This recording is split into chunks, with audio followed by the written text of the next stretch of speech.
નમસ્કાર વિદ્યાર્થી મિત્રો, આપ સર્વેનું હાર્દિક સ્વાગત છે મારી YouTube ચેનલ આંબલિયા અભિષેક પર. મિત્રો, અત્યાર સુધીમાં આપણે ધોરણ 11 ના 5મા પાઠના 4 લેક્ચર પૂર્ણ કર્યા છે. બરાબર. આજે 5મો લેક્ચર આગળ વધીએ છીએ. પહેલા લેક્ચરની અંદર આપણે મૂળ વિશે વાત કરી, બીજા લેક્ચરની અંદર પ્રકાંડ વિશે વાત કરી, ત્રીજા લેક્ચરની અંદર આપણે પર્ણ વિશે વાત કરી, ચોથા લેક્ચરની અંદર આપણે પુષ્પ અને પુષ્પ વિન્યાસ વિશે ચર્ચા કરી, પાંચમા લેક્ચરની અંદર આપણો ટોપિક આવે છે પાર્ટ્સ ઓફ અ ફ્લાવર, એટલે કે પુષ્પના ભાગો. બરાબર મિત્રો, કોઈ પણ પુષ્પ હોય એમાં આપણે જોયું કે મૂળભૂત 4 ભાગ હોય. બરાબર. તો શરૂ કરીએ આગળ. આપણને ખબર છે કે પુષ્પ અલગ અલગ એવા 4 ચક્રો ધરાવે છે અને એને આપણે ગયા લેક્ચરમાં શીખ્યા હતા કે બહારથી અંદર તરફ જઈએ તો, ક્યાંથી? બહારથી અંદર તરફ જઈએ તો સૌથી પહેલા આવે છે વજ્રચક્ર, બીજું આવે છે દલચક્ર, ત્રીજા નંબરનું આવશે પુંકેસર ચક્ર અને ચોથા નંબરનું આવશે સ્ત્રીકેસર ચક્ર. અત્યારથી જ એક વસ્તુ હવે આ પાઠ માટે નોટ કરી નાખજો. બરાબર, કે જ્યાં વજ્રચક્રની વાત આવે એમના માટે સંજ્ઞા આપણે કે વાપરશું? કઈ? દલચક્ર માટે સંજ્ઞા સી વાપરશું, પુંકેસર માટે સંજ્ઞા એ વાપરશું અને સ્ત્રીકેસર માટે સંજ્ઞા જી વાપરશું. રેડી? તેમજ નર માટે સંજ્ઞા આપણને ખબર છે કે કંઈક આ પ્રકારની, માદા માટે સંજ્ઞા આ પ્રકારની અને ઉભયલિંગી એટલે કે દ્વિલિંગી પુષ્પ હોય તો એમના માટે સંજ્ઞા કંઈક આ પ્રકારની. તો તમારી બુકની અંદર અત્યારે લખી લેજો, વજ્રચક્ર માટે સંજ્ઞા કે, દલચક્ર માટે સંજ્ઞા સી, પુંકેસર માટે સંજ્ઞા એ અને સ્ત્રીકેસર માટે સંજ્ઞા જી. તેમજ નર, માદા અને ઉભયલિંગી માટે કઈ સંજ્ઞા છે એ તમારે ખાસ ધ્યાનમાં રાખવાનું છે. મતલબ કે હવે પછી તમારે આખી રમતો છે એ સંજ્ઞા ઉપર ચાલતી થઈ જશે. રાઈટ? તો આપણે આ 4 ચક્ર વિશેની ચર્ચા કરવાની છે. જો કે આજના લેક્ચરમાં 4 વિશે તો ચર્ચા પૂર્ણ નહીં થાય, પણ વજ્રચક્ર, દલચક્ર અને પુંકેસર વિશે આપણે ચર્ચા કરશું. છઠ્ઠો લેક્ચર જે આવશે આના પછીનો, એમાં સ્ત્રીકેસર ઉપર ચર્ચા કરશું. રેડી? તો સૌથી બહારનું પહેલું ચક્ર આવે છે એ કયું છે? વજ્રચક્ર. કયું આવે છે? વજ્રચક્ર. એને અંગ્રેજીમાં કેલિક્સ કહેવાય છે, પણ એની સંજ્ઞા કે છે. યાદ રાખવું, વજ્રચક્રો, જેની સંજ્ઞા આપણે કયા નામથી ઓળખશું? કે તરીકે. રેડી? તો સૌથી પહેલો મુદ્દો આની અંદર લખી શકાય કે આ ચક્ર એ સૌથી બહારનું ચક્ર છે અને પુષ્પનું કલિકા અવસ્થામાં, પુષ્પ જ્યારે નાની એવી કળી હોય પછી ખીલે, બરાબર, તો કલિકા અવસ્થામાં શું કરે છે? રક્ષણ કરે છે. ઓકે. હવે પુષ્પ છે એની ફરતી બાજુનું થયું એટલે એને ચક્ર કીધું, પણ ઈ નાના નાના પાંદડાઓ જેવા ભાગથી બનેલ છે. એક ભાગ, બીજો ભાગ, ત્રીજો ભાગ ફરતી બાજુ જોડાતો જાય એટલે એને ચક્ર કીધું. તો નાનો ભાગ છે એનો ઉપ એકમ થયો. એકમને શું કહેવાય? વજ્રપત્ર. એટલે લખી શકાય કે વજ્રપત્રો ભેગા મળીને શું કરે છે? વજ્રચક્રની રચના કરે છે. જોજો, વજ્રપત્ર ભેગા થાય તો વજ્રચક્ર બને, દલપત્ર ભેગા થાય દલચક્ર બને, પુંકેસર ભેગા થાય પુંકેસર ચક્ર બને, સ્ત્રીકેસર ભેગા થાય તો સ્ત્રીકેસર ચક્ર બને. રેડી? એટલે આમાં સિમ્પલ પોઈન્ટ છે, વજ્રપત્ર ભેગા થાય તો વજ્રચક્ર ની રચના તૈયાર થાય છે. બીજું, વજ્રપત્રો કે વજ્રચક્ર લીલા રંગના હોય છે. બરાબર, આ ખાસ નોંધ કરજો. વજ્રપત્ર કે વજ્રચક્ર લીલા રંગના હોય છે, પણ પ્રકાશ સંશ્લેષણની ક્રિયામાં એનો કશો ભાગ છે નહીં, કારણ કે તે હરિત દ્રવ્ય કે હરિત કણ વગરના હોય છે, જેથી પ્રકાશ સંશ્લેષણ ક્રિયા કરી શકતા નથી. હજી આગળ, જો વજ્રપત્રો, હવે વજ્રપત્ર ભેગા થઈને તો વજ્રચક્ર બનાવે જ છે, પણ જો વજ્રપત્રો જોડાયેલા હોય તો તેને યુક્ત વજ્રપત્રી શું કહેવાય? યુક્ત વજ્રપત્રી કહે છે. યુક્ત વજ્રપત્રી.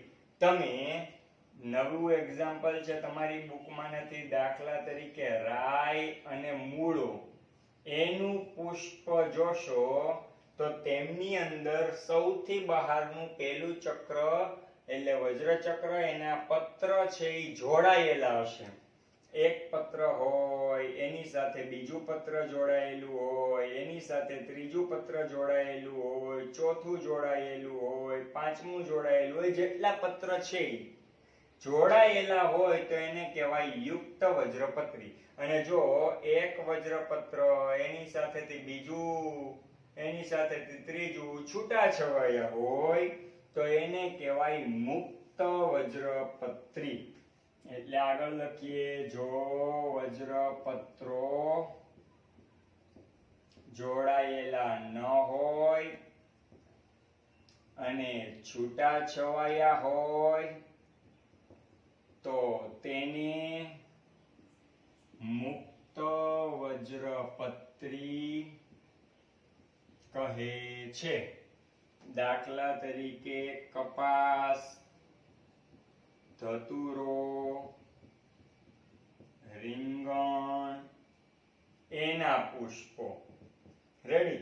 તો અહીંયા વજ્રપત્રની વાત પૂરી થઈ. તમને 2 માર્કમાં હું વજ્રચક્ર વિશે પૂછી શકું કે ભાઈ વજ્રચક્ર સમજાવો, તો કે પુષ્પનો સૌથી બહારનું ચક્ર છે. પુષ્પ જ્યારે કલિકા અવસ્થામાં હોય ત્યારે પુષ્પને સંપૂર્ણપણે રક્ષણ, સલામતી આપે છે. વજ્રપત્ર નાના નાના એકમ ભેગા મળીને વજ્રચક્રની રચના બનાવે. જેમ કોષ ભેગા મળીને પેશીની રચના બનાવે, એમ વજ્રપત્ર ભેગા થઈને વજ્રચક્રની રચના બનાવે છે. વજ્રપત્ર અથવા વજ્રચક્ર છે લીલા રંગના હોય છે, પરંતુ પ્રકાશ સંશ્લેષણની ક્રિયામાં ભાગ ભજવતા નથી.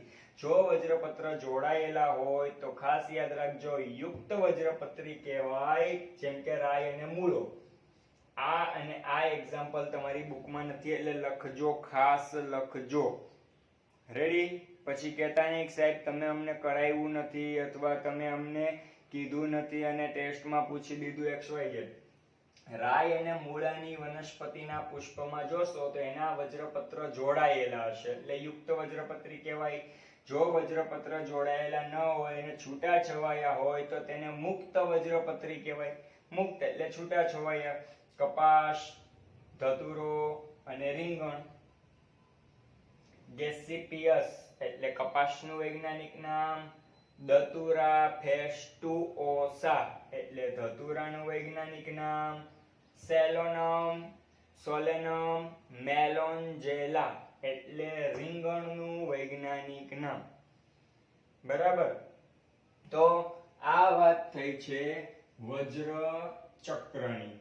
હવે એવી જ રીતે આપણે બહારનું પહેલું ચક્ર પૂર્ણ કર્યું. કયું? વજ્રચક્ર. બહારથી અંદર તરફ જઈએ તો કયું ચક્ર આવે? બીજું, જેનું નામ છે દલ ચક્ર અને જેની સંજ્ઞા છે સી. બરાબર? ઓકે, તો લખી શકાય કે અંદર તરફ જતા બહારથી બીજા નંબરનું ચક્ર છે.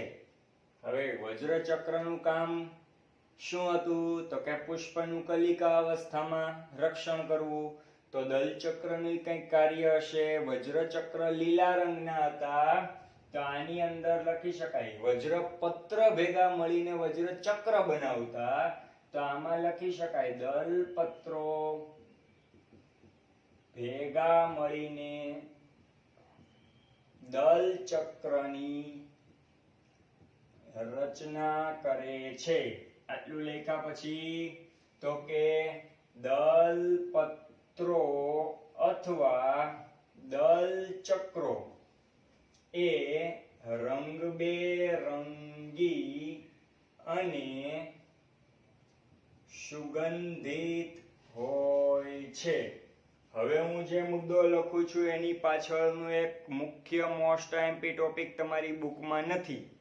શા માટે અલગ અલગ પુષ્પની અંદર રંગ અને સુગંધ જોવા મળે છે? એની પાછળનું કારણ છે એમાં હાજર રહેલું તત્વ એન્થોસાયનિન. એન્થોસાયનિનની હાજરીને કારણે પુષ્પમાં વિશિષ્ટ પ્રકારની સુગંધ આવે છે. આપણે કેદુના પુષ્પ વિશે વાત કરીએ છીએ. ચોથા લેક્ચરની અંદર પણ પુષ્પ અને પુષ્પ વિન્યાસ ભણ્યા. પાંચમામાં પણ પુષ્પના ભાગો પાંચમા લેક્ચરમાં આવ્યું. પણ બાળકો, દુનિયાનું સૌથી મોટું પુષ્પ એ છે રિફ્લેશિયા આર્નોલ્ડી નામનું પુષ્પ. રિફ્લેશિયા આર્નોલ્ડી, બરાબર. રિફ્લેશિયા આર્નોલ્ડી નામનું પુષ્પ છે, યુરોપ દેશની અંદર વધુ જોવા મળે છે. તો આ છે. અને બીજું જે ગયા લેક્ચરમાં આપણે પુષ્પ વિન્યાસ એટલે પુષ્પની ગોઠવણી, તો એમાં યાદ રાખવું સૌથી મોટો પુષ્પ વિન્યાસ રામબાણ વનસ્પતિમાં જોવા મળે છે. આ તમારા માટે એક્સ્ટ્રા પોઈન્ટ છે જે તમને નીટ જેવી એક્ઝામમાં કામ લાગે. અને એન્થોસાયનિન દ્રવ્યના કારણે પુષ્પની વિશિષ્ટ સુગંધ છે. હવે મને એક કયો જોઈએ કે વજ્ર ચક્રનું કામ છે એ માત્ર ને માત્ર કેવું હતું? કળી અવસ્થામાં રક્ષણ કરવાનું. એને કીટકોને આકર્ષવાના હતા નહીં. પણ અહીંયા દલ ચક્ર રંગબેરંગી અને સુગંધિત છે. એની પાછળનું કારણ શું છે? તો કે પરાગનયન માટે કીટકોને અથવા પ્રાણી કે પક્ષીઓને આકર્ષિત કરે છે. અને મનુષ્ય ખુદ પણ એના રંગથી અથવા તો સુગંધથી આકર્ષિત થાય છે. એક પક્ષી એક વનસ્પતિના એક પુષ્પ ઉપર આવે, પરાગરજ એના શરીર સાથે ચીપકે, બીજા પુષ્પ પર જાય ત્યારે પરાગનયનની ક્રિયા થાય. બરાબર. તો પરાગનયન એટલે કે પોલિનેશનની ક્રિયા માટે કીટકોને, પ્રાણી અને પક્ષીઓને આકર્ષિત કરવા માટે એના દલચક્ર કેવા હોય છે? સુગંધિત અને રંગબેરંગી. બીજું, વજ્ર ચક્ર છે એમાં બહુ વિવિધતા જોવા મળતી નથી, પણ અલગ અલગ વનસ્પતિમાં તેના દલપત્ર એટલે પાંદડી, ચક્ર એટલે બધી પાંદડીઓ, બધી દલપત્રથી બનતી રચના, બરાબર. તેના દલપત્રોના આકાર અલગ અલગ હોય છે, બરાબર. બધી વનસ્પતિમાં અલગ અલગ આકાર હોય છે. દાખલા તરીકે તમે જાસૂદનું પુષ્પ લઈ લ્યો, ગુલાબનું પુષ્પ લઈ લ્યો, તો ગુલાબની પાંદડીઓ અને જાસૂદની પાંદડીઓ અલગ અલગ હશે. જેને આપણે પાંદડીઓ કહીએ છીએ, ખરેખર કોરોલા એટલે કોરોના નહીં, કોરોલા. દલપત્ર કે દલચક્ર કહેવાય. કેવા આકાર હોય છે? તો કે અમુક નલિકા આકારની રચના વાળા. તમારી બુકમાં તમને એના એક્ઝામ્પલ્સ આપેલા છે. અમુક ગરણી આકારના, અમુક ઘંટા આકારના, બરાબર. મંદિરમાં ઘંટ હોય એ પ્રકારના.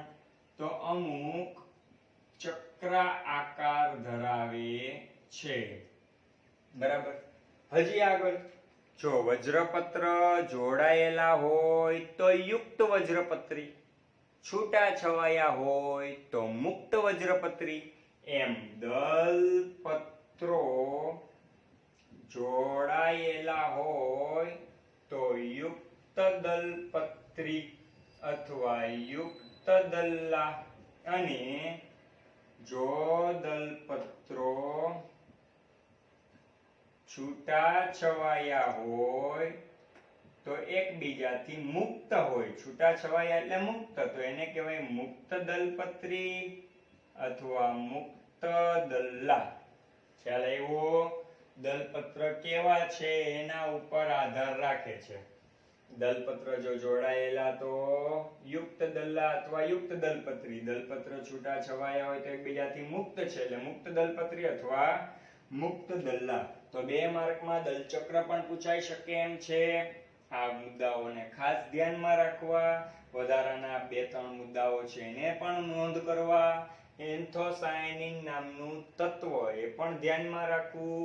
આ છે વસ્તુ દલચક્રની. હવે આવે છે ત્રીજું ચક્ર પુંકેસર. પણ પુંકેસર વિશે આપણે થોડો સમય પછી ચર્ચા કરશું. એ પહેલા તમારી બુકની અંદર મોસ્ટમાં મોસ્ટ આઈએમપી ટૂંકનોંધ આવે છે જેનું નામ છે કલિકાંતર વિન્યાસ. બાળકો આ ટૂંકનોંધ મોસ્ટ આઈએમપી ટૂંકનોંધ ગણી શકાય. હું આખી ટૂંકનોંધ પણ 4 માર્કમાં પૂછી દઉં, અથવા નીટમાં પણ એકાદો પ્રશ્ન 4 માર્ક્સનો આની અંદરથી નીકળી શકે એમ છે. એટલે મોસ્ટમાં મોસ્ટ આઈએમપી ટૂંકનોંધ છે. બરાબર. અને ટૂંકનોંધનું નામ છે કલિકાંતર વિન્યાસ. મને ખ્યાલ છે તમે લોકો સમજી ગયા હશો. જેમ અંગની ગોઠવણી અંગ વિન્યાસ, દાંતની ગોઠવણી દંત વિન્યાસ, શિરાઓની ગોઠવણી શિરા વિન્યાસ, પર્ણની ગોઠવણી પર્ણ વિન્યાસ, શાખાની ગોઠવણી શાખા વિન્યાસ, પુષ્પની ગોઠવણી પુષ્પ વિન્યાસ, તો કલિકાની ગોઠવણીને કલિકાંતર વિન્યાસ કહેવાય. સાચું? ખોટું? પેલા બધા નામ બોલ્યો એ સાચું, પણ દલચક્ર અને વજ્રચક્રની ગોઠવણીને કલિકાંતર વિન્યાસ કહેવાય. જોજો ભૂલથી લખી ન નાખતા. કલિકાની ગોઠવણીને કલિકાંતર વિન્યાસ કહેવાય. જોજો બાફી નાખવાનું નહીં. શું લખવાનું એમાં? ખાસ સમજો કે જ્યારે પુષ્પ કળી અવસ્થામાં હોય, કઈ અવસ્થામાં? કલિકા અથવા કળી અવસ્થામાં, ત્યારે તેમાં દલચક્ર અને વજ્રચક્રની જે ગોઠવણી છે એટલે કે ભાત છે, ભાત એટલે ખાવાના નહીં, ગોઠવણીને, એને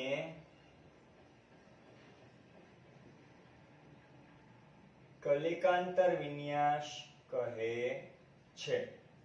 રેડી? બધી વસ્તુ સાચી. અંગની ગોઠવણી અંગ વિન્યાસ, શિરાની ગોઠવણી શિરા વિન્યાસ, શાખાની ગોઠવણી શાખા વિન્યાસ, પુષ્પની ગોઠવણી પુષ્પ વિન્યાસ, દાંતની ગોઠવણી દંત વિન્યાસ. પણ કલિકા અવસ્થામાં દલચક્ર અને વજ્રચક્રની ગોઠવણીને કહેવાય કલિકાંતર વિન્યાસ. બરાબર. આ કલિકાંતર વિન્યાસ જે છે એના આપણી બુકમાં 4 પ્રકારો આપેલા છે. બરાબર. તો તેમના વિશે આપણે ચર્ચા કરી લઈએ. ખાસ જોજો, આકૃતિ ઉપર ફોકસ કરવાનું છે. પેલું આવે છે ધારાસ્પર્શી. ધારાસ્પર્શી એટલે શું? ધારા એટલે એનો છેદનો ભાગ, છેલ્લો ભાગ. કોઈ પણ પુષ્પ હોય, બરાબર, ધારા એટલે ધાર, અને સ્પર્શી એટલે સ્પર્શ કરવું. કોઈ પણ પુષ્પને તમે જ્યારે કળી અવસ્થા હોય ત્યારે તેનું નિરીક્ષણ કરો તો એના દલચક્ર અને વજ્રચક્ર, કળી અવસ્થાનો છેદ કરીને જોવો તો એમાં દલ ચક્ર અને વજ્ર ચક્ર 1 2 3 4 અને 5 જોજો ખાસ સમજતું જવું અને શીખતું જવું મોસ્ટમાં મોસ્ટ આઈએમપી ટૂંકનોંધ છે. આ એની ધાર જ માત્ર ને માત્ર એકબીજાને સ્પર્શતી હોય તો તેને કહેવાય છે ધારાસ્પર્શી. શું કહેવાય? એટલે આની અંદર લખી શકાય માત્ર ધાર સ્પર્શે છે અને આચ્છાદન થતું નથી. આચ્છાદન એટલે એકબીજાને ઢાંકતા નથી. બરાબર? માત્ર શું આવ્યું? એકબીજાની ધાર. દાખલા તરીકે આનું એક્ઝામ્પલ જોઈએ તો આકડો અને રાઈ. બરાબર? આકડો અને રાઈનું પુષ્પની જો વાત કરીએ તો એના પુષ્પમાં કાં તો આ બધા દલચક્રની એકબીજાની ધાર અડતી હશે અને કાં તો માત્ર ને માત્ર વજ્રચક્રની એકબીજાની ધાર સ્પર્શતી હશે. ધાર માત્ર ને માત્ર સ્પર્શે છે પણ ઢાંકતું નથી એટલે એને શું કહેવું? ધારાસ્પર્શી. બરાબર? ખ્યાલ આવી ગયો પહેલા પોઈન્ટનો. બીજો મુદ્દો આવે છે વ્યાવૃત. બરાબર? શું આવ્યું? વ્યાવૃત. વ્યાવૃતની અંદર ખાસ જુઓ, એક પહેલું અહીંયા જો બધાની ધાર અડે છે. બરાબર? આ બીજું, આ ત્રીજું, આ ચોથું અને આ પાંચમું. શ્રી કૃષ્ણના ચક્ર જેવું કંઈક થયું. બરાબર? દાખલા તરીકે આ પહેલું દલ ચક્ર કે વજ્ર ચક્રની વાત કરો તો એનો એક ભાગ અંદર ઢંકાયેલો આચ્છાદિત, એક ભાગ બહાર. આનો પણ એક ભાગ અંદર, એક ભાગ બહાર. આનો પણ એક ભાગ અંદર, એક ભાગ બહાર. આનો પણ એક ભાગ અંદર, એક ભાગ બહાર. અને આનો પણ એક ભાગ અંદર, એક ભાગ બહાર છે. બરાબર? આમ એક ધાર ખુલ્લી અને બીજી ધાર આચ્છાદિત હોય. કેવી હોય? ખાસ શીખજો, આમાં બધી ધાર એકબીજાને સ્પર્શે છે. આમાં એકબીજાની ધાર એકબીજા વચ્ચે અથવા એકબીજા વડે આચ્છાદિત છે. તો આની અંદર લખી શકાય એકબીજાની ધાર એકબીજા વડે આચ્છાદિત હોય છે. બરાબર? આમાં એક્ઝામ્પલ શેનું લખશું આપણે? જાસૂદ, કપાસ, ભીંડો વગેરે. બરાબર? એટસેટ્રા. જાસૂદ, કપાસ અને ભીંડો. તો જાસૂદ, કપાસ અને ભીંડાના પુષ્પની અંદર તમે ને હું જોઈએ તો એના કાં તો દરેક દલ પત્રો કા વજ્રપત્ર આવી રીતે ગોઠવાયેલા હશે. એક પત્ર હોય તો એક અંદર ઢંકાયેલું અને એક બહાર તરફ, પાછું બીજું અંદર ઢંકાયેલું, એક બહાર તરફ, ત્રીજું અંદર ઢંકાયેલું બહાર તરફ, ચોથું અંદર બહાર, પાંચમું અંદર બહાર. આ રીતે હોય તો આને કયા નામથી ઓળખી શકાય બાળકો?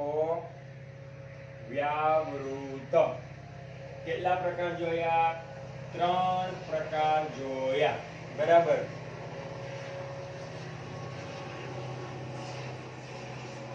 ત્રીજું આવે છે બાળકો આચ્છાદિત.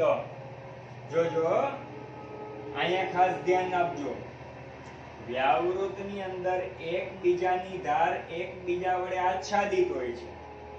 આચ્છાદિત હોય છે એટલે ભૂલથી એમ ના લખી નાખતા કે આને આચ્છાદિત કલિકાંતર વિન્યાસ કહેવાય. સમજી ગયા? હવે આની રચના જોવો. આ શું છે ખરેખર? તો જોજો, પહેલું આપણે ધારાસ્પર્શી જોયું, બીજું વ્યાવૃત જોયું, ત્રીજું હવે આપણે જોઈએ છીએ આચ્છાદિત. તો આચ્છાદિતની અંદર શું હોય? આ પહેલું,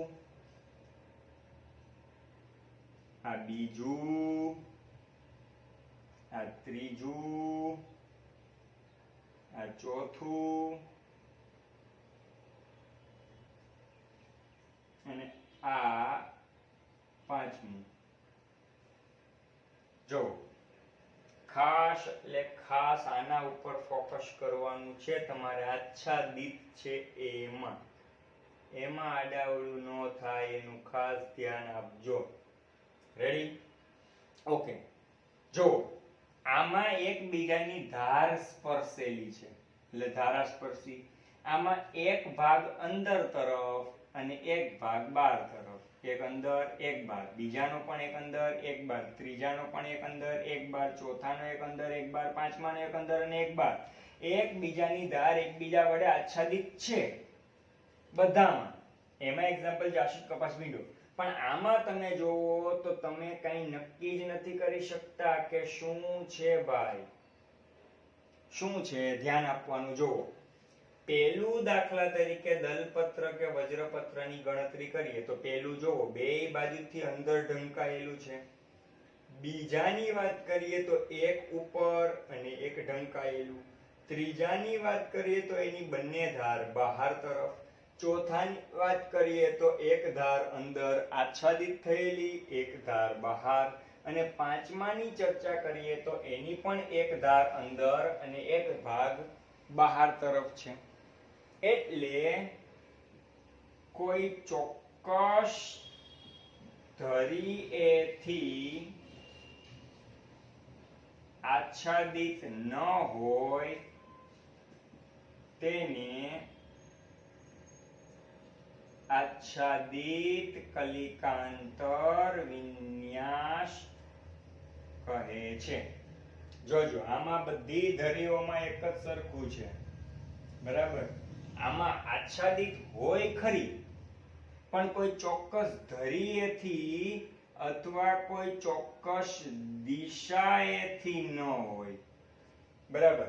આચ્છાદિત હોય પણ કોઈ ચોક્કસ દિશાએથી આચ્છાદિત ન હોય તેમાં જોવા મળે એને કહેવાય આચ્છાદિત. બરાબર? આવું જોવા મળે આપણને કેશિયા નામની વનસ્પતિ જેનું નામ છે ગલતોરો અને ગુલમહોર. રેડી બાળકો? આ ત્રણ મુદ્દા થયા. ખ્યાલ આવ્યો કલિકાંતર વિન્યાસના? કેટલા? ત્રણ. ધારાસ્પર્શીમાં એકબીજાની ધાર જ સ્પર્શે, વ્યાવૃતમાં એકબીજાનું આચ્છાદન, એક ભાગ બહાર એક ભાગ અંદર, એક ભાગ બહાર એક ભાગ અંદર.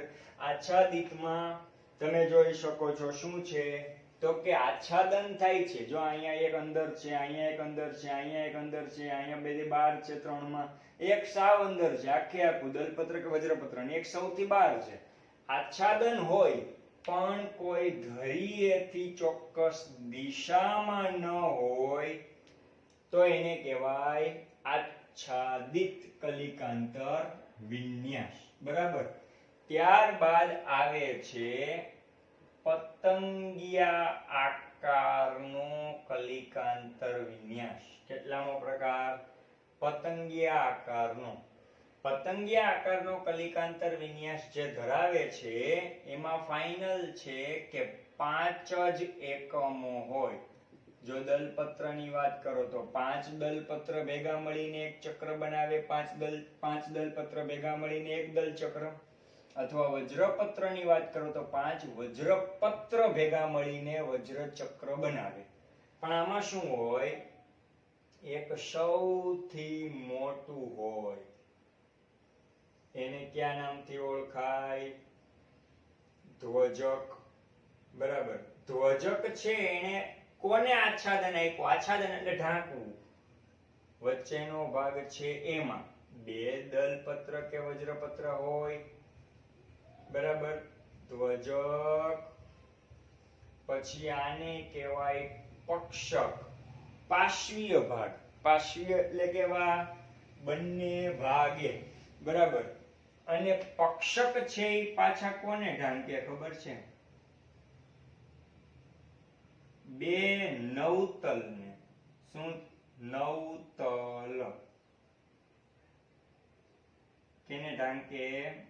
નવતલને ઢાંકે. બરાબર? તો આ બે નવતલ છે. જોજો 5 જ એકમ હોય, એક આખું એકમ ધ્વજક, ધ્વજક ઢાંકે પક્ષકને, પક્ષક ઢાંકે નવતલને, એટલે કે ધ્વજક ઢાંકે આચ્છાદન આપે પક્ષકને અને પક્ષક આચ્છાદન આપે નવતલને. ખ્યાલ આવ્યો? હા કે ના? આને કહેવાય પતંગિયા આકારનું કલિકાંતર વિન્યાસ.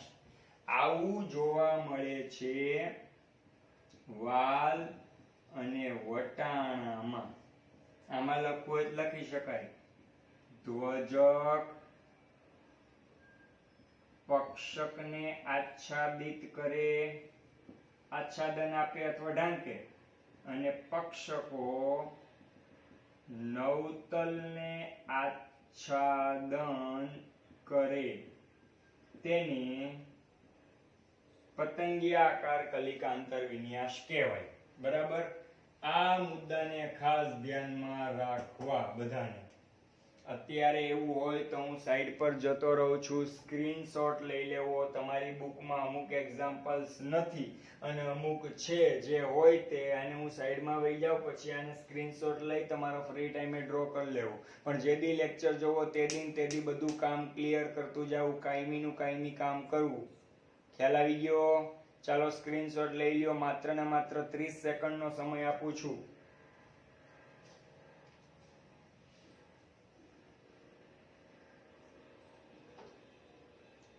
ઓકે, તો આપણે જોયું કલિકાંતર વિન્યાસ એટલે પુષ્પ જ્યારે કળી અવસ્થામાં હતું ત્યારે એની અંદર દલચક્ર અને વજ્રચક્રની કેવી ગોઠવણી છે એના આધારે જે વિન્યાસ એટલે ગોઠવણી થઈ એને નામ આપવામાં આવ્યું કલિકાંતર વિન્યાસ. બરાબર? હજી આગળનો પોઈન્ટ, ત્રીજો મુદ્દો આવે છે આપણો આજના લેક્ચરનો. કયો? તો કે પુંકેસર ચક્ર. બરાબર? અને એના માટેની સંજ્ઞા છે એ. રેડી? ઓકે.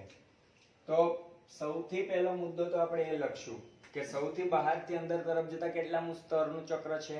પહેલા નંબરનું વજ્રચક્ર, બીજા નંબરનું દલચક્ર.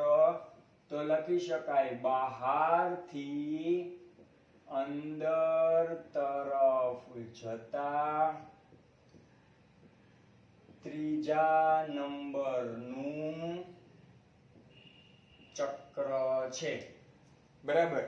પુંકેસર એ પુષ્પનો નર પ્રજનન ભાગ છે, સ્ત્રી કેસર પુષ્પનો માદા પ્રજનન ભાગ છે. એટલે લખી શકાય કે પુંકેસર એ પુષ્પનો નર પ્રજનન અંગ છે. ભાઈ દલપત્ર ભેગા મળીને દલચક્ર બનાવે, વજ્રપત્ર ભેગા મળીને વજ્રચક્ર બનાવે. તો પુંકેસરો ભેગા મળીને પુંકેસર ચક્રો બનાવે છે. ખ્યાલ આવ્યો? આ 3 મુદ્દાઓ આપણે એના પ્રાથમિક રીતે લખી નાખવા છે. પુંકેસર ચક્ર છે એનો નાનામાં નાનો એકમ કોણ હોય? પુંકેસર. પુંકેસર ભેગા મળીને શું બની જાય? પુંકેસર ચક્ર. બાળકો, કોઈ પણ જગ્યાનું કોઈ પણ પુષ્પ હોય તો એના પુંકેસરના 3 ભાગ જોવા મળે. કેવા? 3 ભાગ જોવા મળે. દાખલા તરીકે કોઈ પુંકેસર આપણે ડ્રો કરીએ તો એના કેટલા ભાગ હશે? આ રીતે 3 ભાગ. કેટલા ભાગ? 3 ભાગ. એક ખાસ દોરી જેવો ભાગ, જે પાતળી દોરી જેવો ભાગ છે એનું નામ છે તંતુ. ક્યાં નામથી ઓળખાય બાળકો? તંતુ. બીજું અહીંયા દોરી જેવો ભાગ ને અને ઉપરના ભાગને બેયને જોડતો ભાગ એટલે એને કહેવાય યોજી. અને ઉપરનો ભાગ છે એને કહેવાય પરાગાશય. આ તંતુ અને યોજી એના દ્વારા કોઈ પ્રજનનનું કામ થતું નથી. બરાબર. એટલે તંતુ અને યોજી પ્રજનન નથી કરી શકતા એટલે એને કહેવાય વંધ્ય ભાગ. પુંકેસરના કયા બે ભાગ વંધ્ય છે? તંતુ અને યોજી. પણ પરાગાશયમાં શું ઉત્પન્ન થાય? પરાગરજ. શું ઉત્પન્ન થાય? પરાગરજ. એટલે પરાગરજ દ્વારા પરાગનયનની ક્રિયા થાય તો પરાગાશય કેવો ભાગ કહેવાય? ફળદ્રુપ ભાગ. ખ્યાલ આવ્યો? કોઈ પણ જગ્યાના પુંકેસરમાં 3 ભાગ હોય જેમાં પરાગાશય ફળદ્રુપ, જ્યારે યોજી અને તંતુ એ કેવા હોય? વંધ્ય. બીજો મુદ્દો હું લખું છું કે પુંકેસર દ્વિખંડીય અને દરેક ખંડ બે કોટરો ધરાવતા હોવાથી ચતુષ્કોટરીય છે. શું છે? પુંકેસર દ્વિખંડીય. દ્વિ એટલે 2, ખંડ એટલે ભાગ, અને એક ખંડમાં પાછા બે કોટર. કોટર એટલે નાની જગ્યા.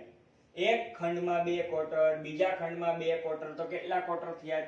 4 એટલે ચતુષ્કોટરીય. ઉપરનો પરાગાશયનો ભાગ જો ખાસ મેં ડ્રો કર્યું, એમાં આ રીતે ડ્રો કર્યું.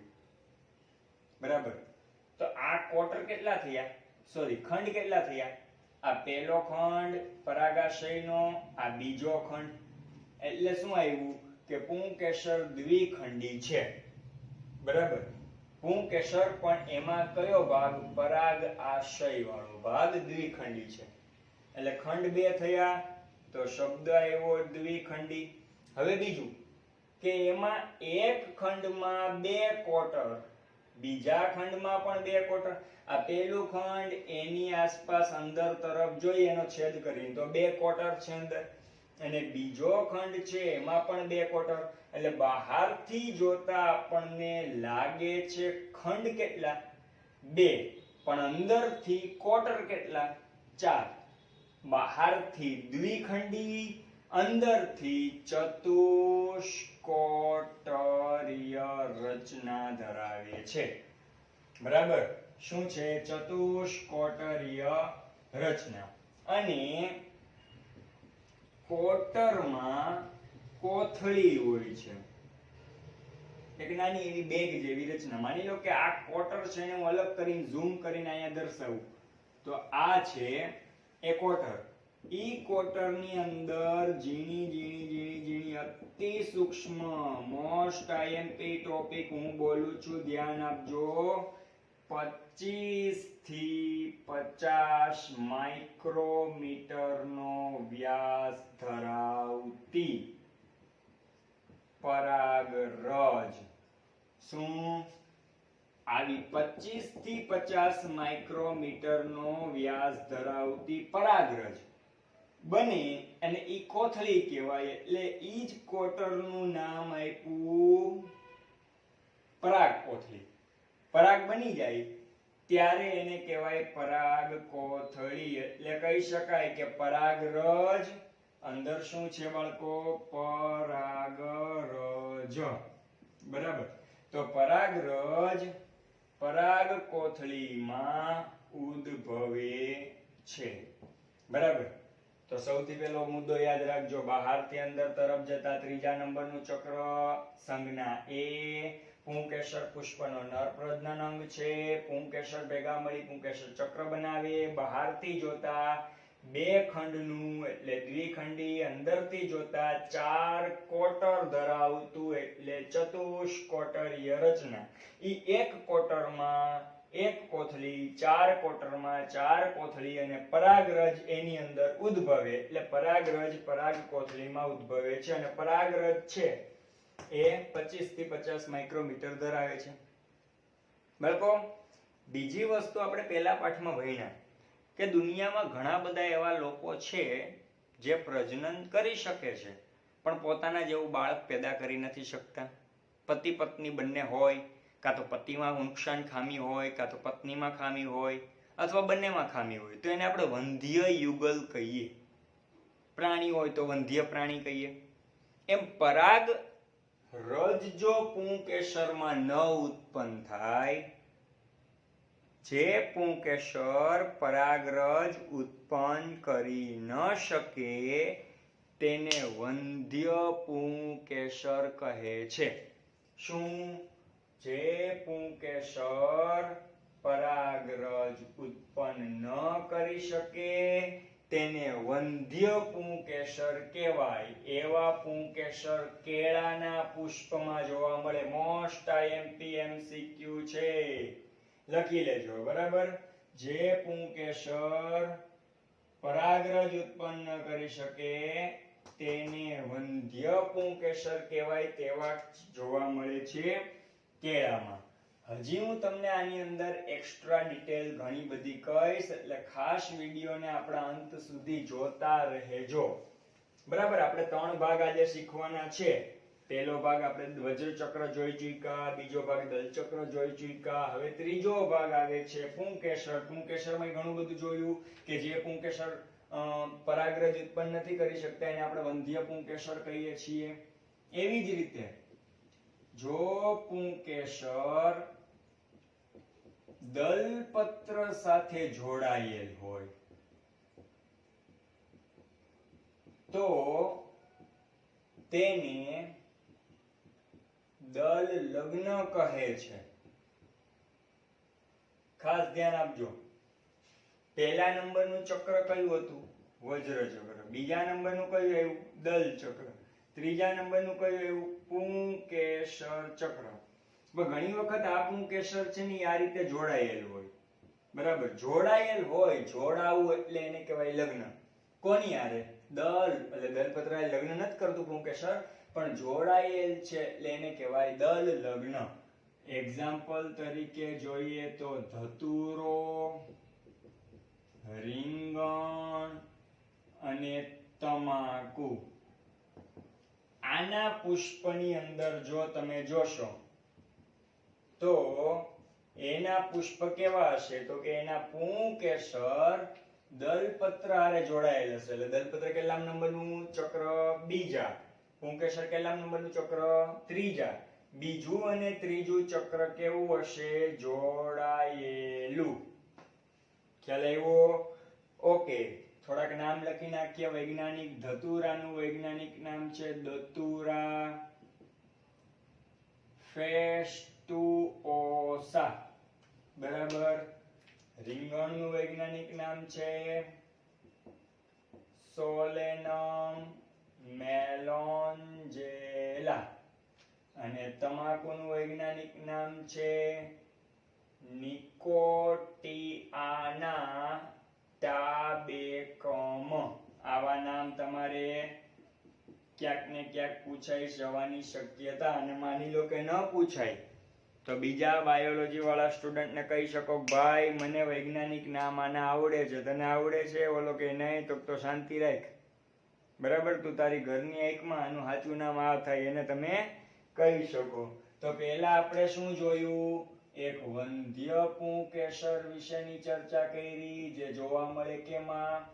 કેળામાં. પછી પુંકેસર દલપત્ર હારે જોડાયેલા હોય તો એને કહેવાય દલ લગ્ન. બરાબર? જે જોવા મળે ધતુરો અથવા રીંગણ ને તમાકુ. ધતુરાનું વૈજ્ઞાનિક નામ દતુરા ફેસ્ટુઓસા, રીંગણાનું સોલેનમ મેલોન્જેલા, નિકોટિયાના ટાબેકમ કોનું છે? તમાકુનું. હજી આગળ, જો પુંકેસર પરિપુષ્પ સાથે જોડાય, જો પુંકેસર પરિપુષ્પ સાથે જોડાયેલ હોય તો તેને પરિલગ્ન પુંકેસર કહે છે. દાખલા તરીકે લીલી નામની વનસ્પતિ. કઈ? લીલી. હવે પેલા એ યાદ કરો, પરિપુષ્પની સંજ્ઞા મેં તમને કીધું તું પી. PARIANTH પેરિએન્થ એટલે પરિપુષ્પ થાય. અને પરિપુષ્પ એટલે શું? તો કે એવું પુષ્પ કે જેમાં દલ ચક્ર અને વજ્ર ચક્ર અલગ અલગ ન હોય. દલ ચક્ર અને વજ્ર ચક્ર અલગ અલગ ન હોય એને કહેવાય પરિપુષ્પ. એનો મતલબ એમ કે પહેલા તો પરિપુષ્પ છે, દલ ચક્ર અને વજ્ર ચક્ર અલગ નથી, ઈ બે જોડાયેલા જ છે. દલ ચક્ર અને વજ્ર ચક્ર જોડાયેલા છે, એની હારે પાછું જોડાય કયું ગયું? પુંકેસર. એટલે દલ ચક્ર, વજ્ર ચક્ર અને પુંકેસર ત્રણેય જોડાયેલા હોય તો તેને પરિલગ્ન પુંકેસર કહેવાય. જોવા મળે કેમાં? લીલી નામની વનસ્પતિમાં. મોસ્ટ આઈએમપી એક્ઝામ્પલ છે, જોતા જાજો. એવી જ રીતે બાળકો, જો પુંકેસરો છૂટા છવાયા હોય તો તેને કહેવાય મુક્ત પુંકેસરી વનસ્પતિ અથવા મુક્ત પુંકેસરી પુષ્પ. બરાબર. એવી જ રીતે જો પુંકેસરો જોડાયેલા હોય તો એને કહેવાય યુક્ત પુંકેસરી. બરાબર. શબ્દ પુષ્પ લગાડવો. હવે છૂટા છવાયા છે એનો તો એક ફાઇનલ થઈ ગયું કે એક પુંકેસર આમ છે ને એક પુંકેસર આ રીતે છે ને એક પુંકેસર આ રીતે છે. બરાબર. અને જોડાયેલા હોય, બરાબર, જોડાયેલા, તો ઈ પાછા જોડાયેલા કઈ રીતે છે ઈ જોવું પડે. દાખલા તરીકે આવા પુંકેસર છે એ 4-5 આ જગ્યાએ જોડાયેલ છે, 4-5 આ જગ્યાએ જોડાયેલ છે, બરાબર, 4-5 અન્ય જગ્યાએ જોડાયેલ છે. તો કઈ રીતે જોડાયેલ છે? જોડાયેલ છે બધા એટલે એને કહેવાય યુક્ત. અને જો આનાથી આખી રચના બની ને એને કહેવાય ગુચ્છો. શું કહેવાય? ગુચ્છો. બરાબર. હવે શીખજો ખાસ. જો છૂટા છવાયા હોય તો દેખીતી વાત છે કે એ બધા અલગ જ છે, પણ જો જોડાયેલા હોય અને માત્ર એક જ ગુચ્છો હોય, કેટલો? એક જ. ખાસ શીખજો. થોડું ઉપર લખું છું એટલે તમને વધારે અનુકૂળતા આવી જાય. રેડી? એમાંય પેલો જોડાયેલા હોય તો કઈ રીતે હોય એની વાત. બરાબર. એક જ ગુચ્છામાં જોડાયેલ હોય તો તેને કહેવાય એક ગુચ્છી. બરાબર. એક જ ગુચ્છામાં જોડાયેલ હોય, એક ગુચ્છી. આખું પુષ્પ છે એમાં એક જ ગુચ્છો છે અને ગુચ્છાની અંદર બધા પુંકેસર છે. એક જ પુષ્પ અને એમાં એક જ ગુચ્છો, તો એને કહેવાય એક ગુચ્છી. એક ગુચ્છી કેમાં જોવા મળે? જાસૂદ, કપાસ અને ભીંડો એના પુષ્પમાં. તમે નિરીક્ષણ કરશો એટલે જોવા મળશે. હવે માની લઈએ કે એક જ પુષ્પમાં એક જ ગુચ્છો છે તો એક ગુચ્છી, પણ એક પુષ્પમાં બે ગુચ્છા છે. આ રીતે અડધા અહીંયા અડધા અહીંયા. બરાબર. તો એમ લખી શકાય કે બે ગુચ્છામાં જો જોડાયેલા હોય તો તેને કહેવાય દ્વિગુચ્છી પુંકેસર. શું કહેવાય?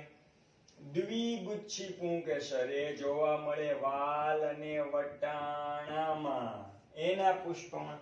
અને જો એક જ પુષ્પમાં બે થી વધારે ગુચ્છા જોવા મળે, બે તો હોય જ પણ બે થી વધારે, 3, 4, 5, 6, 7 વગેરે. બરાબર. તો લખી શકાય બે થી વધારે ગુચ્છામાં જોડાયેલ હોય તો તેને કહેવાય બહુગુચ્છી પુંકેસર. અને એ જોવા મળે લીંબુના પુષ્પની અંદર. લીંબુ, સાઇટ્રિક, સાઇટ્રસ, સાઇટ્રિક લિમોન. બરાબર. લીંબુનું વૈજ્ઞાનિક નામ છે સાઇટ્રસ લિમોન અને સાઇટ્રિક એસિડ એમાં જોવા મળે છે. તો ઘણા બધા મુદ્દાની ચર્ચા કરી. પેલું વંધ્ય પુંકેસર કેળામાં જોવા મળે, જેમાં પરાગરજ ઉત્પન્ન થતી નથી. બીજું દલચક્ર હારે જોડાયેલો હોય તો દલલગ્ન પુંકેસર કહેવાય. ત્રીજું વજ્રપત્ર અને દલચક્ર અલગ અલગ ન હોય, બરાબર, એમાં જોડાયેલ હોય એની ચર્ચા કરી. પરિપુષ્પની એટલે પરિપુષ્પ એટલે દલચક્ર વજ્રચક્ર તો જોડાયેલા જ, પણ પુંકેસર જોડાયેલું એમાં લીલીમાં જોવા મળે. જો પુંકેસર છૂટા છવાયા હોય તો મુક્ત પુંકેસરી, જોડાયેલા હોય તો યુક્ત પુંકેસરી. જોડાયેલા છે તો કેવી રીતે? એક પુષ્પના એક ગુચ્છામાં જોડાયેલા તો એને કહેવાય એક ગુચ્છી. જાસૂદ કપાસ ભીંડામાં જોવા મળે. એક પુષ્પના બે ગુચ્છામાં જોડાયેલા એને કહેવાય દ્વિગુચ્છી. વાલ વટાણા એક જ પુષ્પમાં બે થી વધારે ગુચ્છામાં જોડાયેલા હોય એને કહેવાય બહુગુચ્છી જોવા મળે લીંબુમાં. અને લાસ્ટ વન પોઈન્ટ હવે આવે છે એ કે શું બાળકો, આપણે પુષ્પના પુંકેસરના જે 3 ભાગ જોયા, બરાબર, 3 ભાગ પુષ્પના પુંકેસરના 3 ભાગ, તંતુ, પરાગાશય અને યોજી. શું તંતુ જે હતો એટલે કે પાતળી દોરી જેવો ભાગ, એ તંતુની લંબાઈમાં વિવિધતા જોવા મળે ખરી? પ્રશ્ન પૂછો. બાયની હો, વળી કે તંતુની બાયમાં વિવિધતા એ વળી હું? અરે તંતુની લંબાઈમાં વિવિધતા. તો ખાસ યાદ રાખજો, અમુક વનસ્પતિ એવી છે જેમ કે રાઈ અને સાથે સાથે સાલ્વિયા નામની વનસ્પતિના પુષ્પો, રાઈ અને સાલ્વિયાના પુષ્પો. રાઈના પુષ્પની વાત કરીએ તો એનું એક પુંકેસર એવડી લંબાઈ ધરાવતું તંતુ હોય, બીજું પુંકેસર નાનું તંતુ, ત્રીજું એનથી નાનું, ચોથું કદાચ એનથી મોટું હોઈ શકે. સાલ્વિયામાં પણ એમ કે એની આવી રચના જોવા મળે. અમુકના તંતુ ખૂબ વધુ લંબાઈ વાળા, અમુકના તંતુ ટૂંકા. મોટા ભાગના તમામ વનસ્પતિના એક જ પુષ્પના તમામ પુંકેસરોના તંતુની લંબાઈ સરખી હોય. સમજ્યા? પણ અમુક એવી વનસ્પતિ છે જેમ કે રાય અને સાલ્વિયા, એના એક જ પુષ્પમાં જોવા મળતા બધા જ પુંકેસરોના તંતુની લંબાઈમાં ફેરફાર જોવા મળે છે. ખ્યાલ આવ્યો? 3 ટોપિક પૂરા થયા. હું જે બોલું એના ઉપર ખાસ ધ્યાન આપજો, વિડીયોને છેલ્લે સુધી જોજો. સૌથી પહેલું તો આમાં તમને ઘણી બધી નવી માહિતીઓની વાત મેં કરી. આવી જ વાત આપણા નેક્સ્ટ લેક્ચરોમાં પણ થશે. એટલે અત્યારે જ આપણી ચેનલને લાઈક કરો, શેર કરો, સબસ્ક્રાઇબ કરો અને કોમેન્ટમાં લખો એવરીવેર ઇઝ બાયોલોજી. આપણા લોહીમાં ભળી ગયું. બીજું, જે નવા લાગતા ટોપિક હોય એને તમારી બુકમાં એક્સ્ટ્રા ટોપિક કરીને લખતા જાઓ. That is the most important for you. અત્યારે નહીં ખબર પડે પણ હું દર વખતના લેક્ચરમાં એક્સ્ટ્રા કહેતો જઈશ. છેલ્લે તમારી પાસે એક ભંડોળ ભેગું થઈ જશે, બરાબર. અને ત્રીજું, આજના લેક્ચર 5 ની અંદર આપણે પુષ્પના 4 માંથી 3 ભાગ ભણ્યા.